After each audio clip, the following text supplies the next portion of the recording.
In this video, I give you my thoughts on Indiana Jones and the Dial of Destiny. And let me tell you, they aren't what you'd think. This is the second time I've had to reclaim my property from you. It belongs in a museum.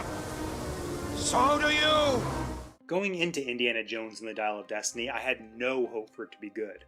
I hadn't heard a single good thing about it, and while I didn't hate Crystal Skull as much as the next guy, the reaction to that film should have been an indication to Lucasfilm that that character should have just been left to rest. He rode off into the sunset, and we should have just let that be the end of it.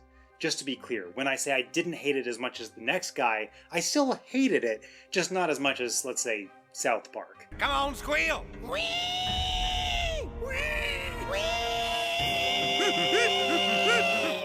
A couple weeks ago, I had a small debate with a fellow filmmaker about Indiana Jones 5. She was excited for it. She didn't think it would be amazing, but she thought it would be a fun romp. My counterpoint was, what could possibly make you think that? After they screwed up Crystal Skull, after Kathleen Kennedy screwed up the entirety of Star Wars, making the entire IP practically unwatchable, after everything Disney has touched since 2017 has turned to crap, you still have faith they could make a good Indiana Jones movie in 2023? To which she just admonished me for judging the movie before I'd even seen it. Well, here I am, ready to review this movie, and I still haven't seen it. I just couldn't do it.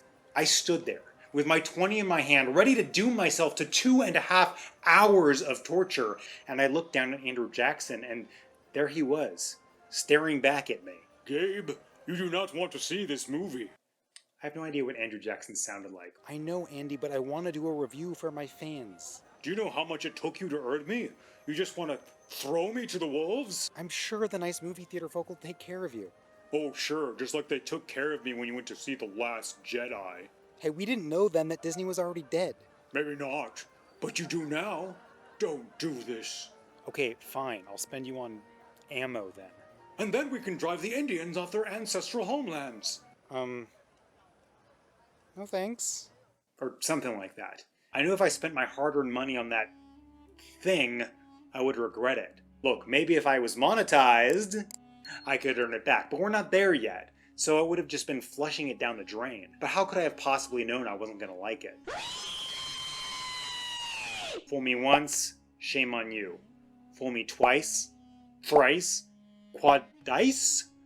A whole bunch of times, shame on me. Is it all Kathleen Kennedy's fault? Probably not. But it's obvious that her helming Lucasfilms following its sale to Disney has been a disaster. And I'm not going to harp on it, but hey folks, what a surprise, it's another Disney flop. Because they can't do anything right anymore. So when it came down to it, I listened to the reviewers that I trusted. And I may have taken a little glee in the fact that they said it was exactly as bad as I was 99.99% sure it would be when I heard they were bothering to film another indie movie. Indie movie. Get it? Maybe the actual truth of it is that it isn't just a Disney problem.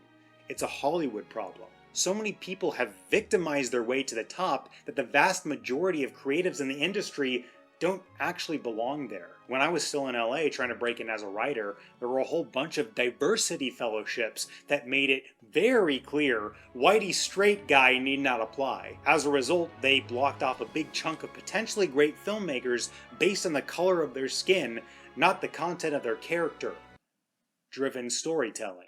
And now those same people, many of whom clearly don't deserve to be there, are striking. Again, are there some valid points to the writer's strike? Sure.